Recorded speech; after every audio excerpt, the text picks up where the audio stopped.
আলমিনের দরবারে লক্ষ লক্ষ শুক্রিয়া। শাহিন ক্যাডেট স্কুল মালিকের বাড়ি শাখা প্রথমে 6 জনে 4 জন বৃত্তি পেল ওই প্রাথমিক বৃত্তি পরীক্ষায়। 6 জনে 4 জন মাত্র 2 মাস কোচিং করে শাহিন ক্যাডেট স্কুল মালিকের বাড়ি শাখার পাঠদান নিয়ে অফলাইন এবং অনলাইন দুটি পর্যায়ে আমাদের শাহিন ক্যাডেট স্কুল মালিকের বাড়ি শাখার আমাদের সম্মানিত পরিচালক জনাব মোহাম্মদ সামিউল হক স্যার এবং জনাব মোহাম্মদ রুবেল মিয়া স্যারের দিক নির্দেশনায় জয়ন্ত স্যার, মেশর স্যার, আলামিন স্যার এবং আমাদের শিক্ষার্থীদের একটা যৌথ কম্বিনেশন ছিল। সেই কম্বিনেশনের ফলাফল আজকে 6 জনের 4 জন বৃত্তিপ্রাপ্ত। আসলে সত্যি কথাই একটি কথা প্রচলন রয়েছে, শিকারী বিড়াল গোফে চেনা যায়। আসলে সেই শিকারী বিড়াল তার গোপ দেখিয়ে দিল। সত্যিকার অর্থেই শাহিন শিক্ষা পরিবার প্রথমেই মালিকের বাড়ি শাখা দেখিয়ে দিল প্রথম বছরেই 6 জনের 4 জন বৃত্তিপ্রাপ্ত। এ যেন সেই আজকে বলতেই হয় কাজী নজরুল ইসলামের সেই কবিতার উক্তিগুলো, আজ সৃষ্টি সুখের উল্লাসে মোর মুখ হাসে, মোর চোখ হাসে, মোর টক বগিয়ে খুন হাসে, আজ সৃষ্টি সুখের উল্লাসে।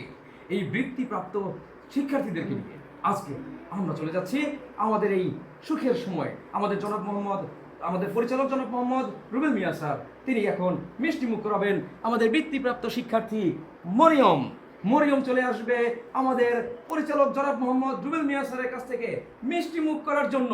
এই সেই মরিয়ম, দেখা যাচ্ছে তার যে অক্লান্ত পরিশ্রম, সেই পরিশ্রমের ফলাফল কিন্তু আজকে আমরা দেখতে পাচ্ছি শাহিন শিক্ষা পরিবার মালিকের বাড়ি শাখার মাধ্যমে। চমৎকার কিন্তু তার একটা উদ্দীপনা ছিল, তার যে পড়ার গতি ছিল, তারই ফলাফল হিসেবে আমরা এই পর্যায়ে চলে যাব আমাদের দ্বিতীয় বৃত্তিপ্রাপ্ত স্টুডেন্ট সাউদার কাছে। সাউদাকে দেখা যাচ্ছে চমৎকারভাবে দীপ্ত পায়ে কিন্তু সে হেঁটে আসছে ওই মিষ্টি মুখ করার জন্য জনাব মোহাম্মদ রুবেল মিয়া স্যারের কাছ থেকে মিষ্টি মুখ করছে এবং একটি ফুলের মালাও কিন্তু তার গলায় রয়েছে। সুপ্রিয় দর্শক শ্রোতা, আপনারা দেখতে পাচ্ছেন আমাদের পরিচালক জনাব মোহাম্মদ রুবেল মিয়া স্যার। এ পর্যায়ে চলে আসবে আমাদের এশামণি আমাদের পরবর্তী বৃত্তিপ্রাপ্ত ছাত্রী। তিনি কিন্তু চলে যাচ্ছে দীপ্ত পায়ে হাসি মুখ নিয়ে। আসলে এই মিষ্টির যে মূল্য সে কতখানি, এই বিশালতা কিন্তু আমরা জানি।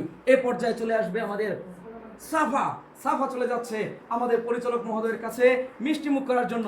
তার ওই চশমা থেকে কিন্তু বোঝা যাচ্ছে কতটা মনোযোগ ছিল এবং তার ওই ফুলের তোড়া এবং তার সেই ফুলের মালা কিন্তু গলায় পরিহিত অবস্থায়।